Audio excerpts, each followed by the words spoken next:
ഞങ്ങളിന്ന് ഗോവയിൽ വന്നിട്ട് രണ്ടാമത്തെ ദിവസം രാത്രി ഏകദേശം ഒരു 8-8:30 മണിയായിട്ടുണ്ടാവും. ഞങ്ങളിന്ന് പോകുന്നത് ഗോവയിലെ ഏറ്റവും ഐക്കോണിക്കായ ഒരിടത്തേക്കാണ്. അതെ, നോർത്ത് ഗോവയുടെ രാജാവ് എന്നറിയപ്പെടുന്ന ബാഗ ബീച്ച്. പക്ഷേ ബീച്ചിലേക്ക് എത്തുന്നതിന് മുമ്പ് ഒരുപാട് കാഴ്ചകളുണ്ട്. നമുക്ക് ആ യാത്രയിൽ നിന്ന് തന്നെ തുടങ്ങാം. ബാഗ ബീച്ചിലേക്ക് പോകുന്ന മെയിൻ റോഡുണ്ടല്ലോ, അത് ശരിക്കും ഒരു അത്ഭുതമാണ്. കാരണം എന്താണെന്നറിയോ, റോഡിൻ്റെ രണ്ട് സൈഡിലും നിറയെ ചെറിയ ചെറിയ കടകളാണ്. കളർഫുള്ളായ വസ്ത്രങ്ങളും ഗോവൻ ഹാറ്റുകളും പിന്നെ ടാറ്റു സ്റ്റുഡിയോകൾ പറയാതിരിക്കാൻ വയ്യ. മെയിനായിട്ട് നമ്മളിവിടെ കണ്ടിട്ടുള്ളത് ടാറ്റു സ്റ്റുഡിയോകളാണ്. ഇഷ്ടം പോലെ സ്റ്റുഡിയോകളുണ്ട്. നിങ്ങൾക്ക് ടാറ്റു അടിക്കാൻ ഇഷ്ടമാണെങ്കിൽ ഇതൊരു നല്ലൊരു ഓപ്ഷനാണ് കേട്ടോ. പോരുന്ന വഴി ചെറിയ ചെറിയ കടകളിൽ കയറി എല്ലാം ഞങ്ങൾ ട്രയൽ ചെയ്ത് നോക്കിയെങ്കിലും ഞങ്ങൾ പ്രത്യേകിച്ചൊന്നും മേടിച്ചില്ല കേട്ടോ. പൊതുസ്ഥലങ്ങളിൽ സ്മോക്ക് ചെയ്യുന്നത് കുറ്റകരമാണെങ്കിലും ഈ വക ഐറ്റങ്ങളൊക്കെ ഒരുപാടുണ്ട് ഇവിടെ. ഇടവഴിയിലെ തിരക്കുകളൊക്കെ കഴിഞ്ഞ് ബീച്ചിൻ്റെ എൻട്രൻസിലേക്ക് എത്തി. സത്യം പറഞ്ഞാൽ ഈ മണൽത്തരിയിലൊക്കെ കാല് വെക്കുമ്പോൾ തന്നെ ദൂരെ നിന്ന് കേൾക്കുന്ന മ്യൂസിക്കും കടൽക്കാറ്റും നമ്മളെ സ്വാഗതം ചെയ്യും. ബാഗ ബീച്ച് വെറുമൊരു കടൽത്തീരമല്ല, അത് വലിയൊരു ഉത്സവപ്പറമ്പ് പോലെയാണ്.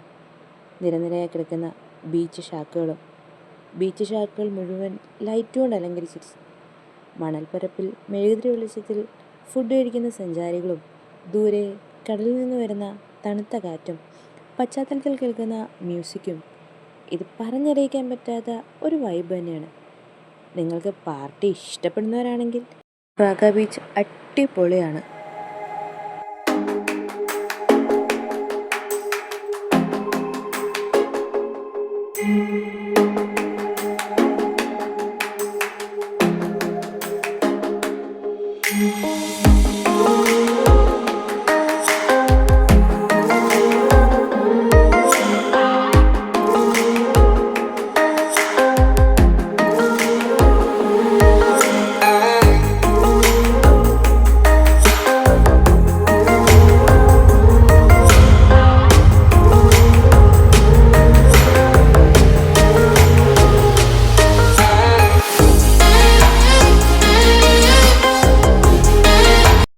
സത്യം പറഞ്ഞാൽ നിങ്ങളെല്ലാവരും ഇവിടെ വന്ന് ഇത് ശരിക്കും എക്സ്പീരിയൻസ് ചെയ്യണം.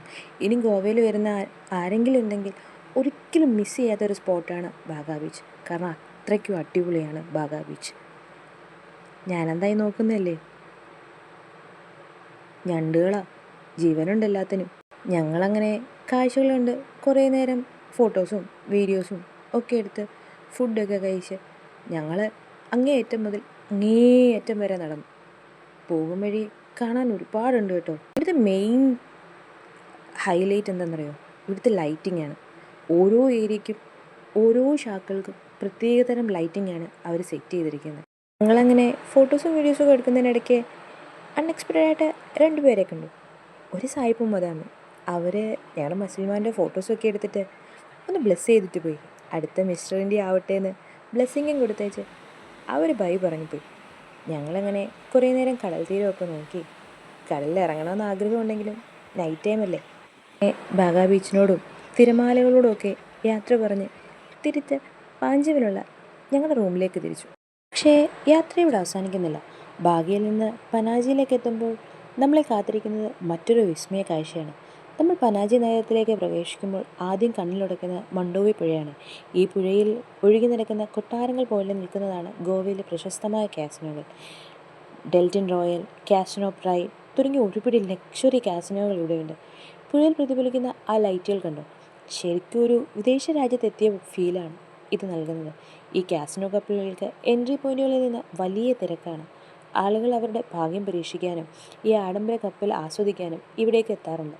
ഈ കപ്പലുകളിൽ ഗെയിമുകൾ മാത്രമല്ല, ലൈവ് മ്യൂസിക്, ഡാൻസ് പെർഫോമൻസ്, മികച്ച ഭക്ഷണശാലകൾ എന്നിവയുമുണ്ട്.